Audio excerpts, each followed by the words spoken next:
Welcome guys. Okay, in this video we're going to be talking about my year 2000 BMW 740 IL on the e38 chassis. This vehicle is now 20 years old. It is the year 2020. I have been daily driving it for roughly 2 years now, and we're going to answer the question: should you drive a 20-year-old BMW 7 Series in the current year, in 2020? Should you daily drive a 20-year-old BMW with over 200,000 miles on it? Is that a good idea? Is it reliable? So I bought the car in December, I believe, of 18. It was early December, I think. And when I first bought the car, it did have some issues. I bought it in Kentucky. I live in Missouri.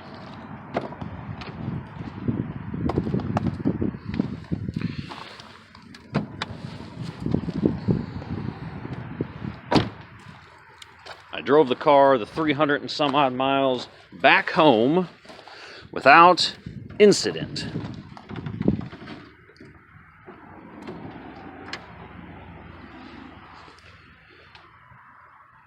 When I first got the car and started, it did have check messages on it. It said the coolant was low. I had like a bottle of water, dumped some water in it.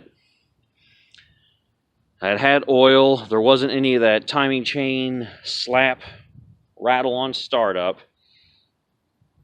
Now, one of the current issues is occasionally when I do start it for the first time on a cold start, you will hear a rattle for a second or two, but everybody falsely assumes that that is the timing chain slapping against the guides and you're like seconds away from catastrophic failure. These engines, these 4.4s, the M62TU is not as bad as all that. As everybody makes it out to believe, it really isn't.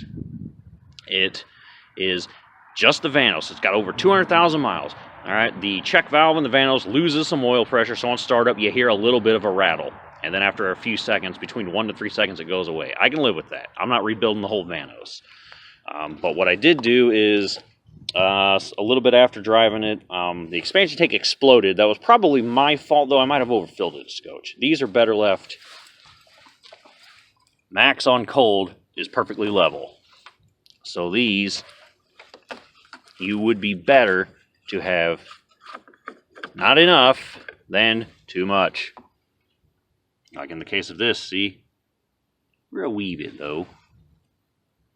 But it's still floating. That thing has not bottomed out. So I'll probably top it off real quick. But these cars, you're better to have too little than too much. If that stick is up, protruding, you're going to have a bad time. You're going to build too much pressure. You're going to explode the cooling system. More likely than not. The cables were a bit stiff when I first got it, so I kind of lubed them up.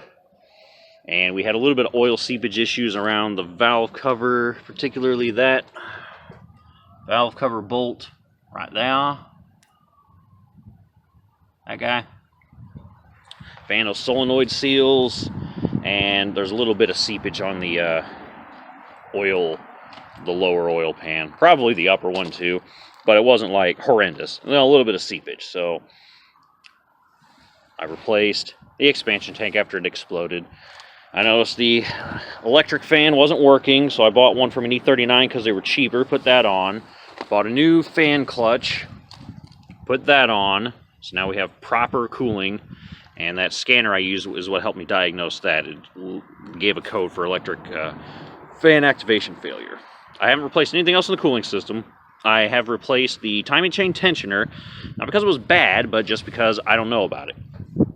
Didn't know how old it was, replaced it. Replaced all those aforementioned gaskets, replaced the spark plugs because I didn't know how old they were.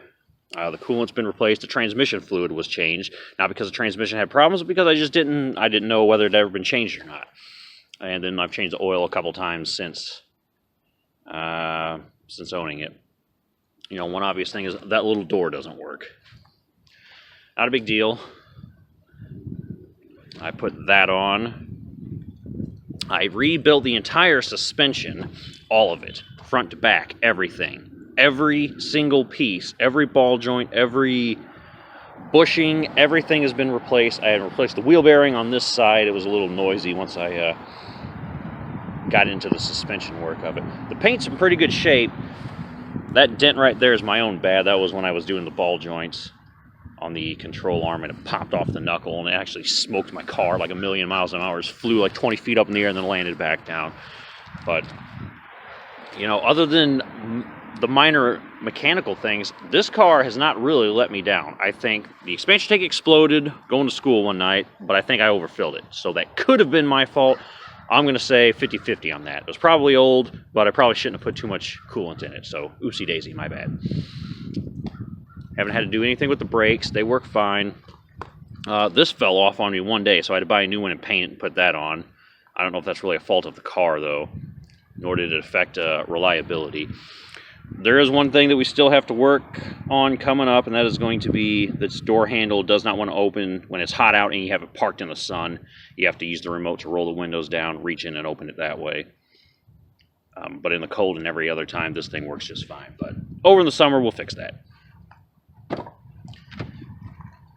The interior is pretty sorted for the most part. The headliner did start to sag after those guys re-tinted my rear window.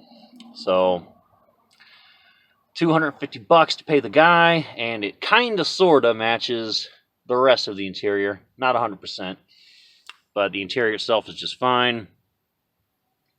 I believe both of those doors were kind of loosey-goosey. I just kind of Velcroed. I got some Velcro on one side and the other side and put them back together, so now those are great. I had my grandpa reupholster the armrests with a material that matches pretty close to the rest of the color in there.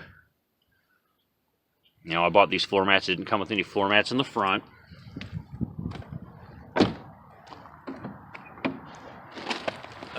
Let's open the back doors. There we go.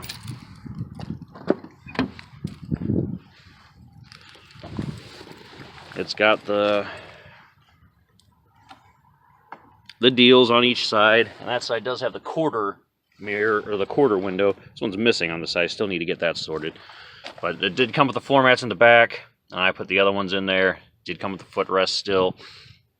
The driver's seat's completely power. Passenger seat the same way. You know, the ashtray and everything still there, works. I've got the cigarette lighter for that, but I have the dash camera rigged to it now. First aid kit's in there. You know, I rebuilt the entire rear suspension because it was clunking and it was bad. 200-something thousand miles on the factory suspension will do that.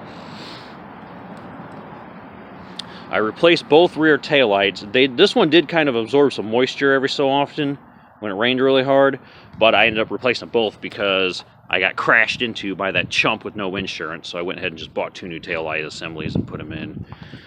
And the other thing we're going to do this summer on that door handle is going to be, we're going to finally do the body work on this. We're going to get this stitched up and it's going to look like new again, so I don't have to drive a beat-up car. I accidentally broke this once, and then I had to replace it. I had the door open. I was washing the car, and I walked by it and broke it off, so I had to buy a new one of these and put that in there, that spring. So not a big deal. The rest of the car is pretty solid. You know, there's no vibrations when I drive it.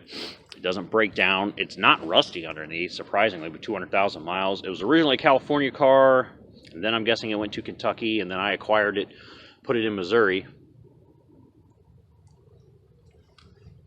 This was kind of loose when I first got it, but I managed to get a piece of plastic, and then when you pop that little tab through there, it now fully secures. I did the fuel pump, or not the fuel pump, the fuel filter, which is underneath here, and then the little plastic piece that conceals it did break, so I kind of have some thick cardboard up underneath it here that keeps that from the elements. Kind of ghetto, but it works. I did have some rust on this spot, that spot, and there that I had fixed. And actually got a comment recently on that video about how it was the worst tutorial ever on how to fix rust on YouTube, and I should go kill myself, etc., etc. I really don't think it's as bad as all that. Yeah, it's not perfect, but shit, I only paid $2,500 for the car, right? And I mean, it looks better than the rust, yes, Yes, I would say so. In fact, I don't really even notice it that much. So I will get over it. So the only other incident that left me stranded once, other than the expansion tank exploding, was the axle shaft popped out on my passenger side. Yeah. And I thought the transmission went out at first because, you know, just without warning, it didn't work. And it just stopped moving. And it wasn't until I pressed the button or went to go, you know, put it in park, it grinded. And then you could push the car around while it was in park. That led me to believe, you know, we have a drivetrain disconnect somewhere, and I found the axle shaft on the side had popped out. So that was an easy fix. It was a free fix. I just popped it back in. I had AAA, by the way. I will say this much. Daily driving these things, not a bad idea. But you probably should have a AAA membership because you might need to tow it someday. And I wouldn't keep this as your only vehicle. Like I have the Vet. I have a mystery car that you guys will be seeing, that will be on the channel, that we'll be doing some work on. So that'll be coming up. But, you know, I wouldn't keep this as my only car. But as my daily driver, yeah. The Vet is no longer the daily driver. It was retired and is now the spare in case it breaks, in case this breaks. And then in the summer, the Camaro occasionally comes out to play. But this is the daily driver. I'm daily driving it, and I love it. You got a ton of room in the trunk, although admittedly mine's kind of filled up with stiff. But these are things that you may or may not even need, right? So I got a little toolbox here. I got my machete for whenever, you know, the fellas or somebody in traffic gives me the business. I got my Sham Easy coolant antifreeze tester deal. You know, the battery's back behind here. It's got a full-size spare under this when you lift this up. And then I also have the air compressor. So if I'm low on air, I can air it up. I can also jump start the car or somebody else's. Full-size spare if that's aired up, and if it's not, I can always air it up. And I also keep tire plugs with me, so there's no way this thing will break down. I got a hat, raincoat, emergency flashing light down here. I got the cheap voltmeter, not my good UEI meter, but I got a little cheap one I keep in the car just in case I need to check some voltage on something. And then I've also got some bungee cords in case I need those for anything. Got my scrapers. There's a 6-disc changer in here along with the navigation unit. I got my thing of oil, coolant, and some other missing, you know, another little scraper, squeegee, mask. Got my piss cup. I got my actual drinking cup and another drinking cup, these little tumblers that are insulated. Some spritz in case I get some bird crap or something on the windshield. Always keep WD-40 and duct tape in your car too. You might need that. I keep a spare radiator cap. And in this box is a spare throttle body. I thought I needed a throttle body for this thing, which is why I bought it. Because it was I kept getting that engine fail-safe program after I redid all those gaskets. But I think throttle plate was just dirty. It was just like getting stuck with some gunk around. Once I cleaned that up, I haven't had that problem since. So I went and spent like $40 on a throttle body I didn't need. But if I break down, 30-minute job in and out, I got some tools so I can do it. It's not a big deal. So I do keep a spare throttle body. I'm not saying you have to, but I have one just because of that engine fail-safe program. The tools, some of them are in here. The lug wrench is in there. And maybe a few other wrenches, but honestly the Harbor Freight Special right there is a better toolkit. And how you close these, by the way, is you just set it down gently, and then when you press down, the motor closes itself. Don't be slamming these things. But I've put 10,000 miles, I think, on this thing, give or take, since I've owned it. So it's 5,000 miles a year. I live pretty close to work, so I generally only put maybe 8 miles a day on it. And when I make some longer drives. You know, sometimes I'll drive down to Jefferson County and back. Could be 80 miles, could be more in a round trip. But this thing hasn't let me down. It hasn't. I'm not like afraid to drive it where I'm like, it might break down on me. I'm not afraid. I've got all new suspension. I've got the camber and the toe arms, the aftermarket ones, those silver line, I think is what they are. I don't know. I did a video on them when I redid the suspension, but the rear is in spec, so it's not chewing up tires or nothing. It's not like driving is gonna bankrupt me. It does use premium. It has like a 26-gallon tank, so it is a bit more expensive to drive than, say, Katie's Neon. But, you know, that's a price to pay for the luxury experience, because as you're driving it, you feel like you're king of the road. It's very well insulated inside. You don't hear a whole lot of the outside environment. In fact, you can barely hear like people honking at you or others. You just don't hear sound. It rides great. It soaks up bumps. You don't really feel any of the bad road. And in St. Louis City, we have bad roads. So I would say, if you're on the fence about one of these things and you're thinking, well, should I buy one of these things and should I daily drive it? Is that a good idea? I don't think it's a bad idea. I think it is a good idea. The only thing I would say is make sure you know how to work on your own car, because this car probably, if I would have had to pay somebody to do all that suspension, it would have cost more than what I paid for the car, easily. But I did it myself, and I paid only the cost of the parts. So for me, that's not a big deal, you know? It's not like I'm working 24 hours a day. I do have days off. I do have time off where I'm literally doing nothing productive. So why not work on the car then? Why not buy parts and on my days off, work on the car? You can get these things reliable. You know, if you buy it, unless you're buying this one from me, you're not going to get one that's reliable. You're going to have to put the work in. But if you have the tools, you want to spend the money on tools that you can keep to work on this car or others, you want to buy the scanners that you need to diagnose anything wrong with it, check what's wrong with it, check and see what you'll need. This is a great car. It drives great. I love this car. I love driving this thing every day. Love it. The only things I would say that it has that are a chronic issue since I've gotten it, which isn't, I don't know, it's maybe 50-50 the fault of the car, but possibly some, whoever did any sort of the windshield work to it, is you do have to be careful if you get these things. Make sure it has a factory windshield. If it doesn't, make sure that those drains are not clogged, because if they are, water's going to back into your interior. And as you can see, well, maybe you didn't, in the trunk there's a fuse box right there. And then there's that fuse box right there. So all those wires run down here to this junction box that's under the floorboard here, and then back. That's where all these wires are running. And so whenever you have water intrusion from somebody not doing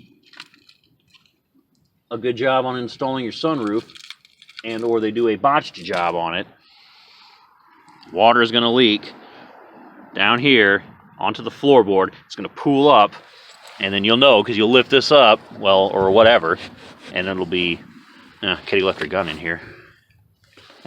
Guess that means she's driving around unarmed. Holy crap, we got to get that gun back to her. And then you'll have water everywhere, and then your car won't start. It's going to start corroding. Your car's not going to run. You're going to have a bunch of problems that you don't want to deal with.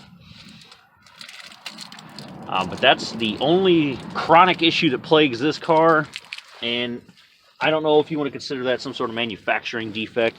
Maybe they should have somehow made it better, or if you want to blame that on the windshield people, they should know how to do their job better if you want to split the difference. I'm going to split the difference on that. I'm going to say it's a 50-50. Those guys should know what they're doing, and BMW should have made it to where they can't screw it up. That's just my opinion on it. But that's the only chronic issue this thing has. Everything else has been sorted out. It drives and runs great. The only other chronic issue is, like I said, when you start the car, sometimes between 1 and 3 seconds, you'll hear a rattle on startup. But it is not the timing chain guides. It's just the Vanos. If you change that tensioner out every 50,000, just replace it, you won't have any problems with this car. Those timing chain guides can easily last 30 or correction, 300,000 miles. Just don't overheat the engine, because if you overheat the engine, obviously the plastic's going to get hot and melt. So that's like the number one cause of those things failure is overheating this engine. If you don't overheat the engine, you keep oil in it, and you change your tensioner regularly, these guides will be fine. They will not fail. And the tensioner's not a hard job to replace that too, by the way, just because I didn't know how long it had been on there, and I wasn't going to risk doing one of those jobs.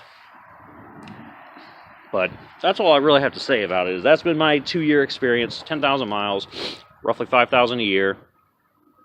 I plan on putting more on it, you know, but some of it I had to do suspension, so I had to take time off to do that, so I had to drive the Vet. But now that this thing is completely sorted, and any other minor things I have to do, like the door handle, you know, the body work, you know, a couple weekends, I won't drive it. Big whoop.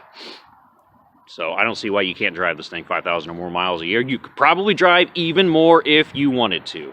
So if you're thinking about buying one of these, you want to daily drive it, you want to know what I think about it, yeah, go for it.